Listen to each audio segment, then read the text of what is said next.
Hi, I'm Tracy, VE3TWM. Thank you for tuning in to Outdoors on the Air.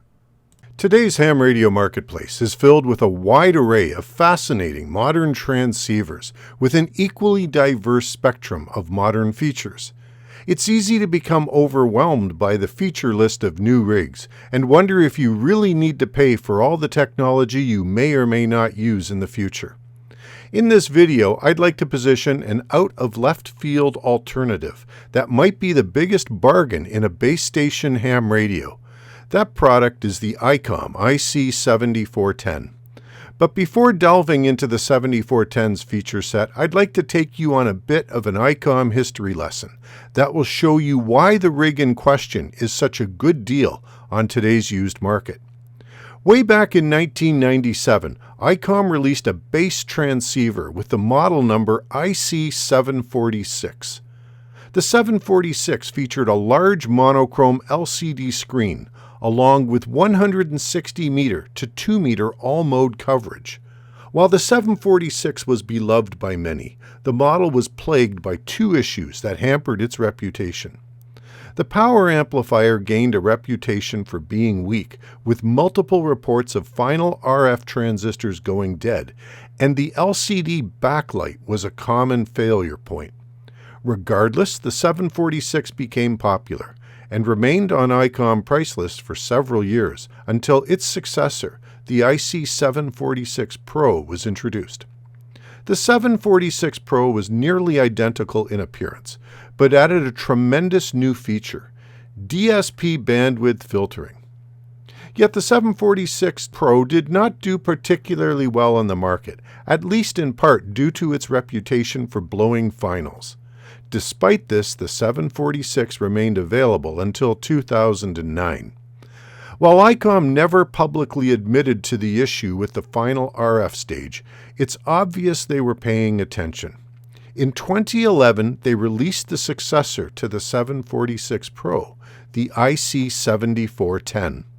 While similar in form and function to the 746 Pro, the 7410 dropped 2 meters from the frequency coverage, but added a couple of massive improvements. Though greatly improved, the 7410 landed with a thud in the marketplace. I'll get to the improvements in a moment, but in order to understand why the 7410 failed as a commercial product, I need to give you additional background. Back in the year 2000, Icom released the Icom IC-756 Pro, the next step up from the 746. The 756 Pro was the first in a very successful line that included its descendants, the 756 Pro 2 and the 756 Pro 3. These models featured two huge improvements over the radios that came before, a color screen and a spectrum display that showed band activity. In 2009, the 756 Pro 3 was discontinued to make way for the IC-7600, a new generation model that featured, among other things, a much improved DSP filtering system. But what does any of this have to do with the 7410? The answer is that Icom based much of the new IC-7410 on the features of the 7600. Though there were many things that made the 7600 special that did not appear on the 7410, for example, the color screen and always-on spectrum display, the 7410 was built to a higher standard than the 746 Pro. The physical case is larger and there are full-sized knobs.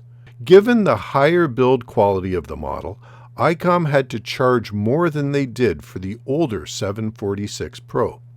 This put the 7410's price up to the point where prospective buyers were looking at competing models with color screens and always-on spectrum scopes rather than the bland, boring monochrome LCD gracing the front panel of the 7410. Many of them moved farther up the Icom line to the 7600. In the end, Icom discontinued the 7410 in 2016, and it quietly faded from the scene.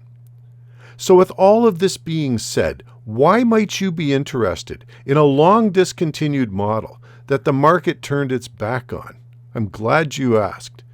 The Icom IC-7410 is a wolf in sheep's clothing. I refer to it as a beast for a few reasons. It's a big, imposing box that requires a good-sized desk to accommodate. This rig weighs a whopping 22 pounds. This is just a personal take, but it's my impression that Icom took the failures of the 76 Pro to heart and made a concerted effort to fix that issue once and for all. There is a massive heat sink in the radio that does an excellent job of dissipating heat. They used extra-sized final power transistors that loaf when the rig is used at its maximum of 100 watts.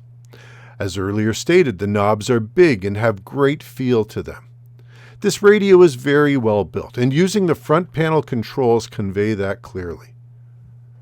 Though the transceiver has many useful features, the menu is minimal owing to the multitude of manual inputs found on its face.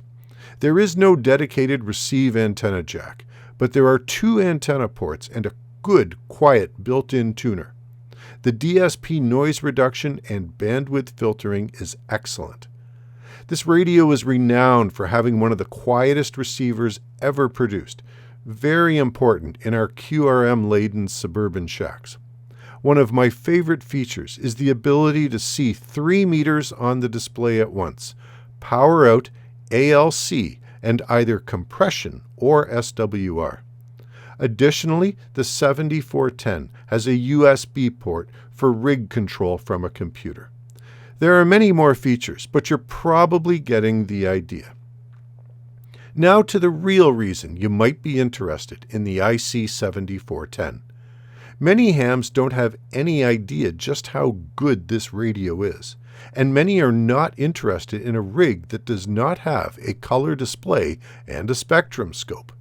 This means the resale value of these radios is quite low. I've seen recent examples of 7410s selling in the used market in the $600 US range.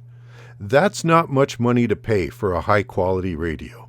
If you're a ham that is looking for a first rig or a solid backup rig, and you don't care about a color screen or spectrum scope, and you don't want to have to dive into layers of confusing menus, an Icom IC-7410 might be a perfect fit.